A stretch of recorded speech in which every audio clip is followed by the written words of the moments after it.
Yerba mate może występować w różnych odmianach i rodzajach. Nie chodzi tutaj stricte o konkretne szczepy i podgatunki samej rośliny, których notabene jest 180 już, a naukowcy wciąż pracują nad nowymi szczepami, które byłyby bogatsze w kofeinę, uboższe w saponiny, powiedzmy, mogłyby występować w innym klimacie, łatwiej byłoby je uprawiać.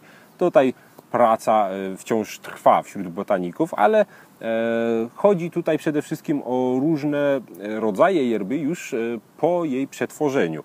Mamy yerby bardziej pylaste, mniej pylaste, uboższe w patyczki, bogatsze w patyczki. Kiedy mamy dużo gałązek w samym suszu, łatwiej się wtedy to pije, ale jest mniej kofeiny. Kiedy jest yerba despalada bez patyczków, wtedy trudniej troszeczkę to wypić, trzeba większej wprawy, ale również jest intensywniejszy smak i więcej kofeiny w takiej yerbie.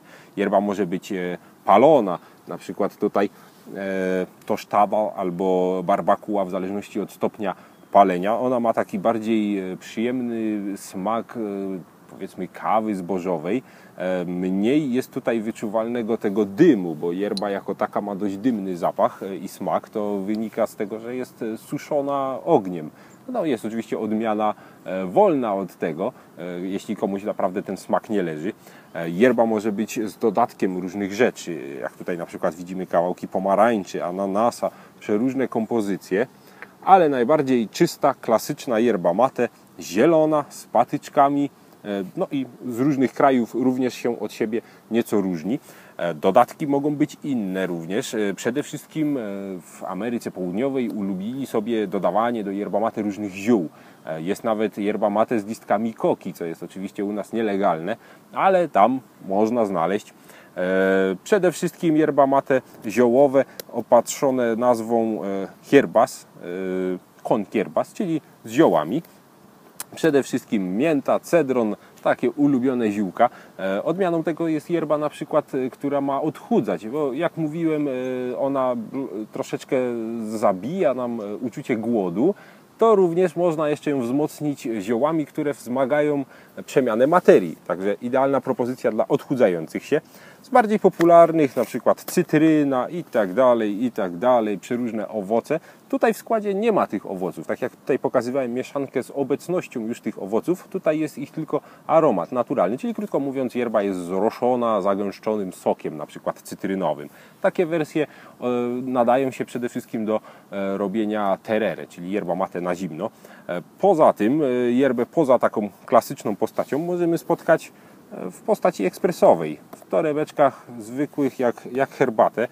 To nie do końca jest poprawne, bo powinno się to jednak cedzić przez bombiję. Susz zostaje w naparze, tutaj ta torebka raczej dla leniuszków i dla osób, które nie cenią sobie aż tak intensywnej yerba mate, bo trzeba zauważyć, że zaparzona w ten sposób jest dużo słabsza.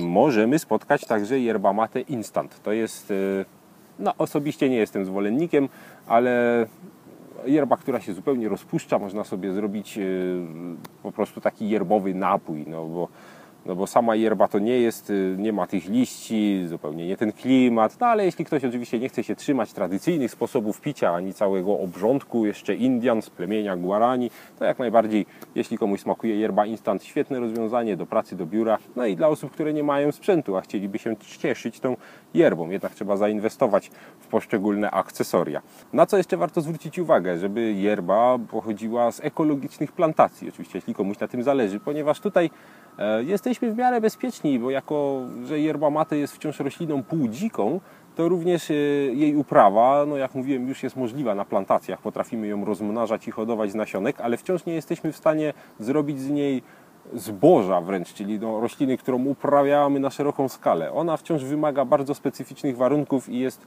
półdzika, nawet na tych plantacjach, przez co tutaj używanie pestycydów i wszelkich środków ochrony roślin jest bardzo ograniczone, ale jeśli na przykład znajdziemy określenie organika, możemy być pewni, że jest to yerba mate właśnie z upraw organicznych, specjalnie powiedzmy nawożonych naturalnie, i bez środków ochrony roślin, bez jakichś tam robalobójczych spryskiwaczy. Także tutaj możemy być wtedy bezpieczni. Można też znaleźć yerba mate, które osobiście serdecznie polecam, opatrzone znaczkiem Fairtrade, bo jednak leci to na cały świat, na tych plantacjach różnie bywa, a tutaj mamy pewność, że Plantatorzy są godziwie wynagradzani. Coraz częściej spotykamy na półkach sklepowych yerba mate z Fairtrade'u. Także każdy znajdzie coś dla siebie. Osoby, które cenią sobie tańszą yerba mate, mogą sobie wybrać jakieś, powiedzmy, Pajarito, która jest swoją drogą jedną z moich ulubionych, gdzie cena jest przystępna, a jakość całkiem dobra, ale można dostać yerby z wyższej półki, na przykład La Merced, albo właśnie yerby naprawdę z bardzo takich organicznych upraw. No to oczywiście pociąga za sobą cenę, ale co kto lubi. Najlepiej wypróbować poszczególne. Paragwaj, Argentyna, przeróżne miejsca, bo możemy spotkać praktycznie z 4 krajów yerba mate. Z Urugwaju, z Paragwaju, z Argentyny i z Brazylii. Tutaj każda ma, powiedzmy, pewne różnice. Niektóre yerby są uprawiane na nizinach, niektóre wysokogórskie, te dają znacznie obfitsze plony, no bo jednak yerba rośnie w górach, więc no, sprowadzona na nizinne plantacje ma się trochę gorzej. Jeśli ktoś chce, warto na to zwracać uwagę. Wszystko jest opisane i szeroko dostępne.